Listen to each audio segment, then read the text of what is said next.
కాకపోతే ఇక్కడ మద్దతు ధర ఏం లేదు, చాలా నష్టం ఉన్నాం. ఎకరాకు దాదాపు 2 లక్షలు 3 లక్షలు ఖర్చు వస్తుంది. ఏం మద్దతు ధర గవర్నమెంట్ ఏం ప్రకటన ఇంతవరకైంది.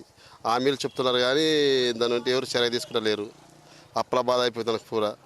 లేబర్ కూలలకే ఒక కింటానికి వచ్చేసి మారంటే 20 మంది దాకా వస్తారు మా ఖర్చు.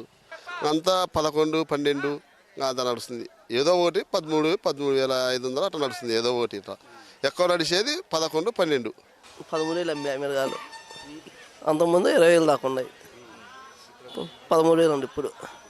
3 లక్షలు అయిందండి. ఏం వస్తాయో రావు మనకి, ఇంకా అర్థం కాలేదు. అమ్మితే 30 గంటలు అమ్మిన 13,000 కాడికి అమ్మినాయి.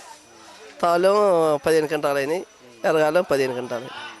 మాకు కనీసము 15,000, 16,000 అట్లున్నా కానీ కొద్దిగా రైతు కొద్దిగా ప్రాబ్లం సాల్వ్ అవుతుంది. కనీసం 13,000, 12,000, లాస్ట్కు 11,000 కూడా అడుగుతున్నారు, 9,000 అడుగుతున్నారు. రైతులు అసలు మందు తాగే పరిస్థితి ఏర్పడింది గవర్నమెంట్లో. మరి గవర్నమెంట్ సాయం చేస్తే బాగుంటుందని కోరుకుంటున్నా. రైతులందరికీ సహాయపడాలా. మరిన్ని వీడియోస్ కోసం ఛానల్ ని సబ్స్క్రైబ్ చేయండి. లేటెస్ట్ అప్డేట్స్ కోసం వాట్సాప్ ఛానల్ ని ఫాలో అవ్వండి. ఆ లింక్ డిస్క్రిప్షన్ లో ఉంది.